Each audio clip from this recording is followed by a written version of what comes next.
She had nothing left, not a home, not a dollar, not even hope. Then a stranger in a black coat sat beside her in the rain and said 4 words that changed her life forever. "You're coming with me." What begins as a chance encounter between a heartbroken dreamer and a billionaire CEO becomes a powerful story of betrayal, justice, and rising from the ashes. This isn't a rescue. This is a comeback. Hello, family. Welcome to True Life Stories.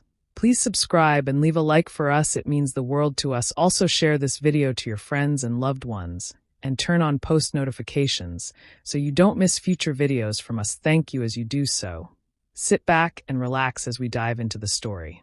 The rain had stopped, but the streets were still wet. Water dripped from the trees, the rooftops, and signs above the shops. Puddles covered the sidewalk, shining under the streetlights like little mirrors. The air was cool and smelled fresh, like it always does after heavy rain. Ethan Cole walked quietly down the street. He wore a long, dark coat, and 2 bodyguards followed behind him at a distance. They didn't speak. They knew this was one of those days when Ethan didn't want to be around people, meetings, or his company. When he needed to clear his mind, he went for a walk. Ethan wasn't just anyone. He was one of the richest men in the city. A CEO. A billionaire. People usually saw him in fancy suits, talking business. But tonight, he looked just like a man who wanted to feel something real. As he walked, he passed a closed flower shop, a coffee place locking its doors, and a few taxis rushing by. The city was slowing down for the night. Then he saw her. She was sitting alone on a wooden bench near the bus terminal. Her clothes were wet, sticking to her skin like they hadn't dried from the rain earlier. Her hair was a mess. Her bag sat beside her on the bench, old and broken, like it had been thrown around too many times. She didn't move. Her head was low. Tears ran down her face, but she wasn't crying loudly. Just sitting there, quietly falling apart. Ethan walked past her at first. He didn't stop. But after a few steps, something inside him said, "Go back." So he did. He turned around, walked to the bench, and stood there for a moment. Then he asked in a calm voice, "Is it okay if I sit here?" She didn't say anything. She didn't even look at him. He took that as a yes and sat down on the other end of the bench. For a while, they just sat in silence. The only sound was water dripping and the occasional car passing by. Then he spoke again. "You look like the world is on your shoulders," he said gently. This time, she turned and looked at him. Her eyes were red and tired. She looked surprised, like no one had spoken to her in a long time. "Why do you care?" she asked, her voice quiet and shaky. "I don't know," he said truthfully.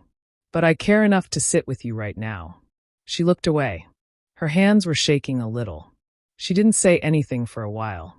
"People have been walking past me all day," she finally said. "No one even looked at me." Ethan nodded. "Most people are just trying to survive. But that doesn't make it right." She gave a small laugh, the kind that sounds more like pain than humor. Her lips trembled, and her shoulders started shaking again. "I don't even know you," she whispered. "You don't need to," Ethan said. "But I'm here, and I'm listening if you want to talk." That was it. Her tears came again, real ones this time. Not just quiet drops, but deep sobs. She covered her face with her hands and let everything out. Ethan sat still, not saying anything, not touching her, just being there. Minutes passed. The world around them kept moving, but for a moment, it felt like time had stopped. She didn't know who this man was. She didn't know why he cared. But somehow, sitting beside him made her feel like maybe, just maybe, she wasn't completely alone anymore. And that small feeling, it was the beginning of something big. Stella hadn't planned to tell him anything. She wasn't used to people listening. Most people just walked past, busy with their own lives. Some looked at her with pity. Others didn't look at all. But something about this man, his quiet voice, his calm eyes, made her feel safe, like he truly cared. And so, sitting there in the cold, with rain still clinging to her clothes, she finally opened her mouth and began to speak. "I had a dream," she said softly, her voice still shaky. "And I believed in it more than I believed in anything else." He didn't interrupt. He just looked at her like her words mattered. That alone gave her the strength to keep going. I started a business, or at least I was trying to, she said. It was a tech startup. I wanted to help people in rural areas get supplies, medicine, food, tools, using small delivery drones. My plan was to use AI to map hard-to-reach places. I thought maybe this could change lives. Ethan raised his eyebrows slightly, impressed. But he stayed quiet. I worked on it for 2 years, she went on. I used everything I had. I sold my car, took small jobs during the day, and worked on my project at night. I skipped meals. I lost friends. I couldn't pay rent half the time. But I kept going, because I believed in it. She stopped and took a shaky breath. Then one day, I thought I caught my break. An investor, his name was Victor Wren, heard about my idea.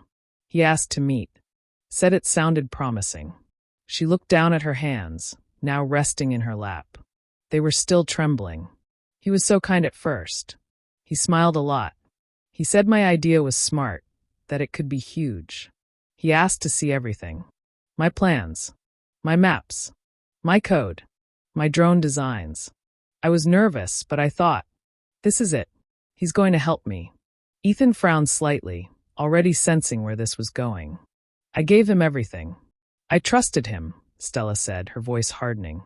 Then he stopped answering my messages. A few weeks later, he announced the launch of a new company. It had a shiny logo, big sponsors, and all the same ideas I'd shown him. Same words. Same blueprints. Just stolen. Ethan let out a quiet breath. He took everything? Stella nodded. Every single thing. I tried to reach him. I begged for a meeting. When I finally went to his office, they laughed at me. Security dragged me out. And he looked me in the eye and said I had no proof. He told me I was lying. Her jaw tightened and new tears filled her eyes. I walked out of that building feeling like I'd been erased. Like I didn't exist. For a moment, neither of them spoke. The sound of the city filled the space between them. Distant cars, a bus rolling by, the wind rustling through trees. And when I got home, she continued, her voice cracking, my stuff was outside. In the rain. My landlord had kicked me out. Said he was tired of waiting for rent. She paused, wiped her face, but the tears kept coming. I had nothing left. No money. No home. No job. And the only thing I had believed in was gone. Ethan sat with her in silence. His hands were folded in his lap. His face was calm, but his eyes were full of thought. I'm sorry, Stella whispered. I don't even know why I told you all of this. He looked at her quietly for a long moment. Then he stood up slowly and reached out his hand. You're coming with me. She blinked, confused. What? You heard me, he said gently. You're coming with me. Where? She asked, scared and uncertain. To someplace warm. To someplace safe. Somewhere you can rest. And then we're going to figure this out. She stared at him, unsure if she could trust again. But something in his eyes, steady, clear, unshaken, felt real. Her fingers moved slowly, like they were still afraid to hope. But then she reached up and took his hand. And that's how it began. Not with a business meeting. Not with a contract. Not with a deal, but with one man deciding not to walk away. The car ride was quiet. Stella sat in the back seat, unsure of where she was going or what to expect. She clutched her old duffel bag tightly on her lap, as if it was the only thing holding her to the world. The inside of the car was warm and smelled faintly of leather. The man beside her, Ethan, didn't speak much. He simply stared out the window, deep in thought. She looked at him more closely now. His coat was still damp from the rain, but he didn't seem to care. His face looked serious, not cold, but thoughtful. He didn't look like a stranger anymore. He looked like someone who meant what he said. The car stopped in front of a tall building made of glass and steel. A man in uniform opened the door. This is where I live, Ethan said gently. You're safe here. Stella hesitated. Are you sure? I don't want to. He cut her off, not with anger, but with calm firmness. I'm sure. Come inside. She stepped out into a dry, quiet lobby. The floor was shiny like a mirror. The lights were soft, the air warm. A woman behind the desk greeted Ethan by name, but didn't ask questions. She gave Stella a small smile, like she knew not to pry. An elevator took them to the 33rd floor. When the doors opened, Stella found herself in a beautiful penthouse. It wasn't flashy, but every corner spoke of wealth. Tall windows, soft lighting, artwork on the walls. But what caught her attention most was how peaceful it felt. Quiet. Safe. "I'll show you the guest room," Ethan said. "There are fresh towels, a bed, and anything you need. If you're hungry, help yourself to the kitchen. Sleep as long as you want." Stella followed him down the hall like a ghost. When he opened the door to the guest room, she almost cried again. A clean bed, soft sheets, a warm blanket. Things she hadn't seen in weeks. Her throat tightened. "I don't know what to say," she whispered. "You don't have to say anything," Ethan replied. "You just need to rest." She turned to look at him. "Why are you helping me?" He thought for a moment. Then he said quietly, "Because I remember what it felt like when no one did." He turned and left the room, closing the door behind him. Stella didn't sleep that night. She collapsed. As soon as her head touched the pillow, her body gave in. The warm blanket covered her like safety, and for the first time in weeks, maybe even months, she let go. Her dreams were full of noise and pain and running. But every time she fell, there was a hand reaching down. When she woke up, sunlight poured through the windows. Clean clothes were folded on a chair. A tray with food sat on the nightstand. Eggs, toast, fruit, and tea still warm. For a moment, she just stared. Then tears came again, not from sadness, but from relief. Later that morning, Ethan called her into his office. It wasn't like any office she'd seen before. It had large windows overlooking the city and a desk covered in papers and screens. He stood behind it, reading a document. When he looked up and saw her, he smiled faintly. "Sleep okay?" he asked. She nodded. "Better than I have in a long time." He motioned for her to sit. On the table in front of her were files, a tablet, and a cup of coffee. "I did some checking last night," he said. "You were telling the truth." She blinked. "You, what do you mean?" "I had my legal team look into Victor Wren and his company. They found your name in a few email threads. Hidden, but there. You were listed as an unofficial contributor." Her heart sped up. "So there's proof." "Not enough to win a case yet," he said. "But it's a start." She looked down, trying to breathe slowly. This was more than she ever expected. "What now?" "Now," Ethan said, walking around the desk to sit beside her. "We go to war, but smartly. We build your case clean and tight. And we rebuild your project. Better than before. Stronger. Yours." She stared at him. "Why are you doing this for me?" He smiled, but it wasn't proud. It was quiet, like a memory. "Because the world doesn't need more thieves. It needs more fighters. You've already done the hard part. Now let me help with the rest."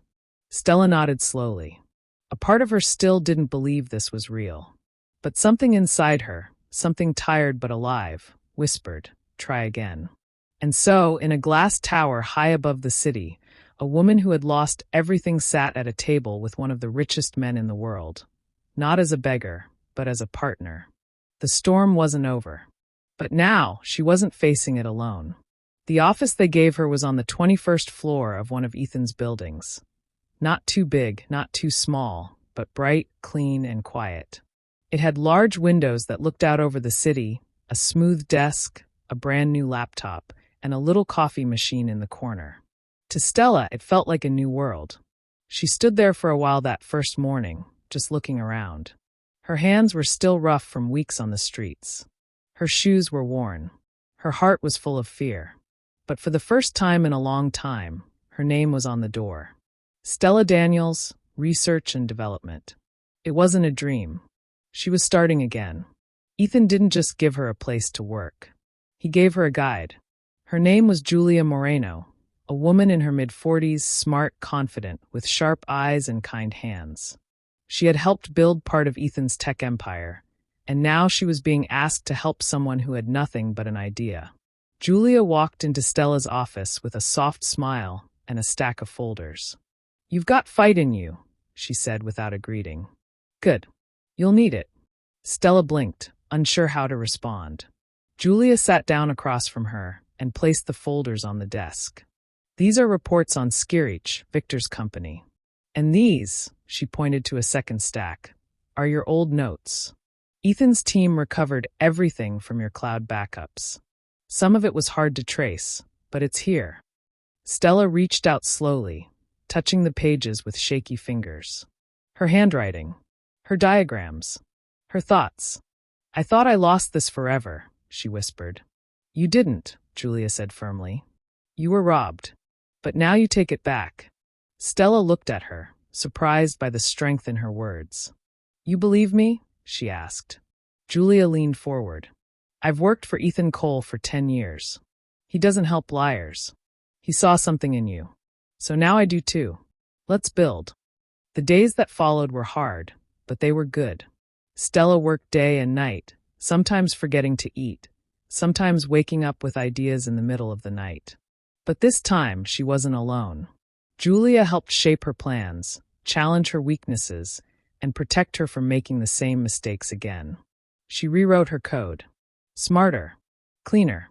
She changed parts of the design, making it even more powerful than the original. She added layers of security, put everything under her own name, filed patents, saved backups. Every piece she built now had her fingerprints on it, and her name legally locked to it. Ethan visited sometimes, quiet and curious. He never gave orders, just questions. How's it going? What do you need? Where's your head at? He wasn't like the men she used to meet in tech. He didn't talk down to her. He didn't pretend to be the genius in the room. He listened. He supported. And sometimes he just brought coffee and let her rant for 10 minutes straight. Stella began to feel something strange, safe. One night, after a long day of progress, Julia showed Stella an article. It was from a business blog. Skirich Technologies, the future of rural logistics? The headline hit her like a rock. Victor's smiling face stared from the screen, confident and smug. The article praised his innovation, quoted parts of her old pitch, even used one of the slogans she had come up with. Bringing tomorrow to the forgotten corners of today. Stella's jaw clenched. He didn't even change the words, she said. He just stole them. Julia was calm. Let him. He doesn't know what's coming. Stella looked at her. What is coming? Julia smiled just a little. The day we remind him what real creators look like. 1 week later, Ethan invited Stella to a private pitch event. It wasn't a big public thing. Just a quiet meeting of investors, tech leaders, and a few partners Ethan trusted. It was held in a glass room on the top floor of one of his buildings. No reporters. No cameras. Just people who mattered. You're not here to beg, Ethan told her. You're here to show them who you are. Stella stood in front of the screen, palms sweating. Her hair was tied back, her suit borrowed from Julia, and her heart beating like a drum. But when the lights dimmed and her first slide came on, something inside her settled. She took a deep breath. And she spoke. Not just about technology, but about purpose. About people in forgotten places who could receive medicine in hours, not days. About children who could get books and school supplies. About the power of connection, of hope flying through the sky. When she finished, the room was silent for a moment. Then, one by one, hands clapped. Nods followed. A few leaned forward. Questions came. Serious questions. The kind that meant, we're listening. We're interested. When Stella stepped down, she felt something lift inside her. She didn't know what would happen next, but she knew this. She was no longer invisible. And her voice, once drowned in silence, was finally being heard. It started with a letter. A thick, cream-colored envelope slid under Stella's office door one morning. She picked it up without thinking, but as soon as she saw the logo in the corner, Skirich Technologies, her stomach dropped. Her hands shook as she tore it open. Inside was a formal letter, full of sharp words and legal threats. It accused her of stealing their technology, of copying their systems, and warned that if she didn't stop development of her company, Nova Routes, she would be taken to court. She read it twice, then a third time. By the fourth, her fingers were numb. Victor Wren was striking back. When she brought the letter to Ethan, his reaction wasn't fear. It was focus. He read the entire thing slowly, then passed it to Julia, who sat at the edge of the conference table with a notepad already open. "They're scared," he said simply. Stella looked at him, eyes wide. "They're threatening me." "Yes," Ethan said calmly. "Because they know what you're building is better than what they stole. And now you're becoming a problem." Julia nodded. "We knew this might happen." Stella took a shaky breath. "I don't have the money to fight a company like his." "You don't need money," Ethan said. "You have us." He stood up, walked over to the window, and folded his arms. "They want to shut you down before the truth spreads," he said. "They want to scare you quiet." Stella didn't speak for a long time. Her heart pounded in her chest. All those memories of losing her home, her work, her trust in people, rushed back like a flood. She could still hear Victor's voice. "You have no proof. And now this." "I thought I was done being afraid," she whispered. Julia looked at her. "It's okay to be afraid. Just don't let fear be louder than the truth." That afternoon, things moved fast. Ethan's legal team went into action. They pulled together every piece of evidence: emails, code history, voice messages, cloud backups. They prepared a response letter that was calm, professional, and full of facts. It rejected Victor's claims completely and warned him to stop using Stella's stolen work. But that wasn't all. Ethan decided it was time to go public. 2 days later, he held a press conference in one of his buildings. A small room, a simple table, and cameras from 3 major news stations. Stella stood behind the curtain, heart racing, hands clenched. She didn't speak. Not yet. Ethan stepped up to the mic. He didn't make a show of it. He didn't raise his voice. He simply told the story. How a young entrepreneur came up with a groundbreaking idea, how she trusted the wrong man, and how that man built a company on stolen dreams. He didn't name Stella at first, but then he turned, nodded toward her, and said clearly, "Her name is Stella Daniels, and this is her work, her vision, her technology." She didn't ask for a fight, but now that one has come, she's not alone. The room fell silent. Then the reporters began to ask questions. Names, dates, proof. Ethan handed them a folder. "You'll find it all inside." That night, Stella sat in her apartment staring at the TV. News channels were already running the story. Tech CEO accused of stealing startup idea from young inventor. Social media lit up. People began sharing screenshots of her old project, comparing it to Skirich's system. Some called her a liar, but others, thousands of them, called her a fighter. The next day, 2 former employees from Skirich came forward. Quietly, they sent emails to Ethan's team. One of them wrote, "I remember seeing her name on the early documents. I didn't know the whole story until now. I want to help." That email changed everything. With new witnesses, hard evidence, and growing public support, Ethan's team filed a lawsuit, not just to defend Stella, but to expose what Victor had done. The court date was set. It would be months away. And during that time, the fight wouldn't stop. The media would grow louder. The pressure would rise. And Victor would not go down quietly. But for the first time in her life, Stella wasn't running anymore. She was standing tall. Not just with a voice, but with a team, a truth, and a reason that was bigger than herself. The courtroom was colder than she expected. Not just the air, the feeling. The walls were plain. The lights were white and too bright. The benches were hard. Everything about the room made Stella feel small. But she didn't let it show.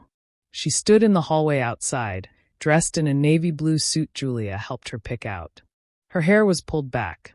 Her hands were cold but steady. Ethan stood beside her, calm and collected, holding a folder in one hand and a quiet strength in the other. "You okay?" he asked. Stella nodded. "I have to be." The doors opened. The clerk called their case. This was it. Inside, Victor sat at the other table. He looked different now, still expensive in his gray suit and polished shoes, but not quite as smug. He wouldn't look at Stella. He sat back with his lawyers, whispering, adjusting his tie, trying to seem unbothered. But she saw it. He was nervous. And for once, she wasn't. The first day was full of paperwork and formal steps. The judge, an older woman with sharp eyes, set the rules. Stella barely spoke. Ethan's legal team did the talking. They started with the evidence: timelines, email threads, file records. They showed the jury how Stella had created her drone system months before Victor's company even existed. Then came the documents. Julia had found the old pitch Stella had sent Victor. It had her words, her designs, her diagrams, all dated and stored online, untouched since the day she sent them. Side by side, the team showed how Victor's company had used nearly the exact same features. The courtroom watched as Stella's truth unfolded on screen, proof page after page. Victor's lawyers tried to fight back. They called it coincidence. They said she had no signed contract, no patent at the time. They tried to paint her as angry, bitter, ungrateful. But the moment that changed everything came on the third day. One of Victor's former employees, the whistleblower, was called to the stand. He was young, maybe in his 20s, and nervous. But his voice was clear. "I saw the original files," he said. "They had her name on them. We were told to remove it." The courtroom fell quiet. Victor's lawyers shifted in their chairs. Victor crossed his arms tightly. The judge leaned forward. "Who told you to remove her name?" He hesitated. Then, Mr. Wren did. That was the moment the room changed. Stella watched it happen. How people who once doubted her now sat forward, eyes focused. How the jury leaned in. How even Victor, who had once thrown her out of his office like trash, now sat sweating behind his team. On the final day, the judge gave her the chance to speak. Her hands trembled just a little as she walked to the stand. But when she looked at the jury, at the faces of strangers, her voice didn't shake. "I spent 2 years building something from nothing," she said. "Not because I wanted to be rich, but because I wanted to help people who are always forgotten. My only mistake was trusting someone who saw my dream as an easy way to make money." She looked toward Victor. "He didn't just steal my work. He stole my safety, my home, my belief that the world could be fair. But I'm standing here now, not because I'm angry, but because no one else should have to go through that." She took a breath. "I'm not here to win money. I'm here to take my name back." Then she stepped down. The jury left the room to decide. It felt like hours. Ethan sat beside her in silence, watching her ready. Then the doors opened again. Everyone stood. The foreperson, holding a slip of paper, handed it to the judge. The room held its breath. "We, the jury, find in favor of the plaintiff, Stella Daniels." Her knees almost gave out. The judge continued. "Victor Wren was ordered to pay damages, stop using any part of her design, and, most important, issue a public statement naming her as the original creator." Stella closed her eyes. She didn't cry. She just breathed. For the first time in a long time, she felt light. Outside the courtroom, the sun was warm on her skin. Reporters rushed toward her. Cameras flashed. But she didn't speak. She didn't need to. Ethan placed a gentle hand on her shoulder. "You did it," he said. "No," she replied softly. "We did it." She looked up at the sky. It was blue, clear, wide open, like her future. It smelled like new paint, warm coffee, and fresh hope. The office was quiet but alive, small groups of people working around desks, drones on shelves, papers covered in maps and numbers. There was a logo on the wall now, freshly painted in dark blue and gold. Nova Routes, delivering light to the hardest places. And under that logo stood Stella Daniels. Her name was on the door. Her idea was in the air. Her people believed in her.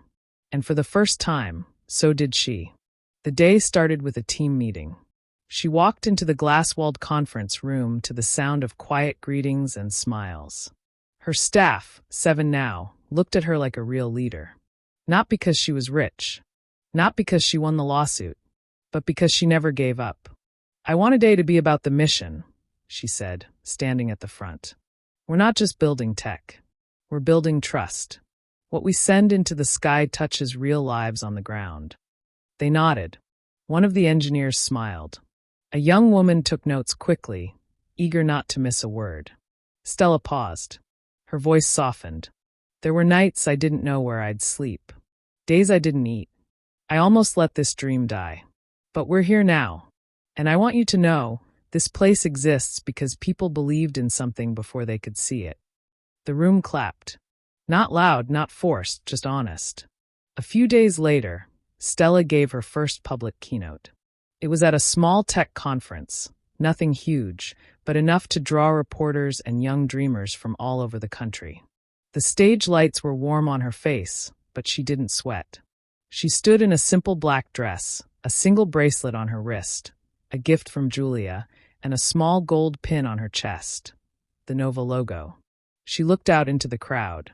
She saw Ethan sitting in the second row, quiet and proud. She saw faces that reminded her of herself, eager, anxious, afraid to hope. She leaned into the mic. I was found on a bench, wet, tired, alone. I thought my story was over. But someone sat next to me and listened. That's all. He didn't fix me. He didn't promise magic. He just didn't walk away. Her eyes moved across the crowd. Today, I'm standing here not because someone gave me success, but because someone reminded me I was worth fighting for. The world doesn't change through power. It changes when we pay attention, when we care, when we choose to sit beside someone in the rain. The room stood. Applause shook the floor. People cried. Some just stood frozen. Ethan didn't clap right away. He just smiled. She saw it, and smiled back. Months passed. Nova routes grew quietly but steadily. The first trial flights were successful. Tiny drones flew medicine to mountain villages and school books to desert schools. People began to take notice, not just of the technology, but of the story behind it.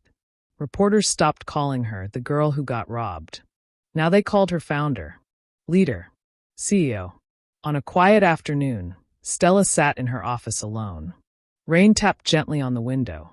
She didn't mind it now. There was a knock at the door. Come in, she said. Ethan stepped inside. He looked around, then at her. Place looks good. Feels like mine now, she said. He nodded. That's because it is. They sat together for a while, no rush, no big plans. Just quiet. I still think about that day, she said. So do I, he replied. You changed my life, she whispered. No, Ethan said. You changed your life. I just made sure you had the space to do it. She looked at him with soft eyes. I hope one day I can do that for someone else, she said. You already have, he replied. Outside, the rain slowed. The clouds moved. And inside that office, where a broken dream had been rebuilt with courage, a woman looked out the window, no longer lost, no longer small, and saw everything. A future, a purpose, a clear sky. She smiled. Then she stood up, because there was still more work to do. We have come to the end of the story. I hope you enjoyed it. Leave a like and subscribe to my YouTube channel for more interesting stories.